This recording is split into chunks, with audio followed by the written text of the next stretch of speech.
মুসা আলাইহিস সালাম আল্লাহর সাথে সরাসরি কথা বলতেন। ওয়াকাল্লামাল্লাহু মুসা তাকলিমা, সুবহানাল্লাহ পড়েন। আওয়াজ তুলে সবাই বলেন সুবহানাল্লাহ। এখন বনি ইসরাইল হচ্ছে পৃথিবীর সবচেয়ে গোয়ার জাতি। তারা বলে, মুসা তুমি যে আল্লাহর সাথে কথা বলো আমরা তো দেখি না, তুমি যে কথা বলো আমরা তো শুনি না, তো কি করতে হবে? বনি ইসরাইল বলে, আমাদের মধ্য থেকে 70 জন নিয়ে যাইতে হবে, তুমি পারে। ওরা আইসা যদি কয় হ্যাঁ আমরা শুনছি, তাহলে বিশ্বাস করি। কত বড় ডাকাত দেখছেন বনি ইসরাইল। এদের চেয়ে গোয়ার জাতি নাই। এত গোয়ার তুমি করেছো মুসা আলাইহিস সালাম। তুমি যে আল্লাহর সাথে কথা বলে আমরা তো দেখি, কি করব? 70 জন আমাদের বন্ধু বান্ধব যে যদি দেখে তারা বলবে ওকে আস, 70 জন আস। 70 জন নিয়ে গেল। মুসা আলাইহিস সালাম হারুন আলাইহিস সালামকে খেলাফা দিয়ে গেলেন, আল্লাহ ওনাকে নবী বানালেন। মুসা আলাইহিস সালাম বললেন, হারুন খবরদার, বনি ইসরাইলের মধ্যে তাওহীদের বাণী প্রচার করবা, ঐক্য ধরে রাখবা, বিচ্ছিন্ন হতে দিবা না। চলে গেছে। এইদিকে বনি ইসরাইলের এক দুষ্ট লোক ছিল, নাম সামিরি। কি নাম? সামিরি। সে সবাইরে বললো তোমাদের স্বর্ণগুলো ফলাও। স্বর্ণগুলো ফেললো, বনি ইসরাইলের স্বর্ণগুলোকে গলিয়ে সে একটা গরুর বাচ্চা বানালো। গোবৎস। কিসের বাচ্চা?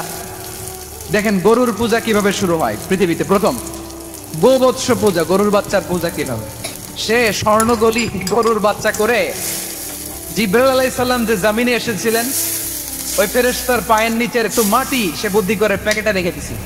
সে গরুর বাচ্চা বানায় স্বর্ণ দিয়ে গলিয়ে ওই মাটি এটার মধ্যে ঢুকাই দিছে বেলকি দেওয়ার জন্য। স্বর্ণ দিয়ে বানানো গোবৎস গরুর বাচ্চার গায়ে যখন সেই মাটি ছুঁড়ে দেয়া হলো, এখন বাছুরের ভেতর থেকে ভ্যাঁ ভ্যাঁ আওয়াজ আসতেছে। কি আসতেছে? সবাই তো অবাক।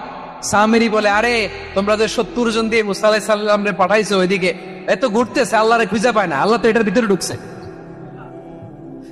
নাউজুবিল্লাহ বলবেন না? তোমরা যে 70 জন দিয়ে পাঠাইলা, 70 জন নিয়ে মুসা আলাইহিস সালাম খালি ঘুরতেছে, আল্লাহরে পায় না। পাবে কেমনে? আল্লাহ তো নাউজুবিল্লাহ এটার ভিতরে। সেজদা দাও। এই সেজদা দিয়ে আল্লাহর নবী হারুন আলাইহিস সালাম বললেন, খবরদার, এটা সুস্পষ্ট শিরক। আল্লাহ সব গুনাহ মাফ করে, শিরকের গুনাহ মাফ করে না, খবরদার। তোমরা থামো। কে শোনে কার কথা? এই যে যেমন এখন আমরা, আপনারা আমার কথা শুনতেছেন না? শুনতেছেন?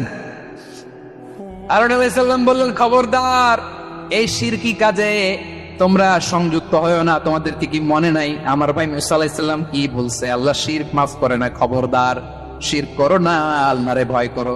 হারুন আলাইহিস সালাম তাদেরকে বুঝালেন, শিরক করো না, আল্লাহরে ভয় করো।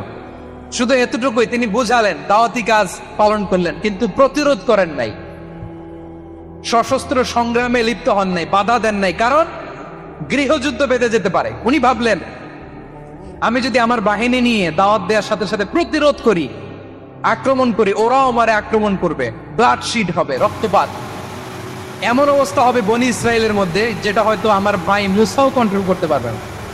সুবহানাল্লাহ কইবেন না? এক একজন নবীকে আল্লাহ তাআলা কি ইন্টেলেক্ট দিয়ে পাঠিয়েছেন। তিনি ভাবলেন, আমি দাওয়াতি কাজটাই করি, এটা যে হারাম এটা থেকে শুধু বারণ করি, কিন্তু প্রতিরোধ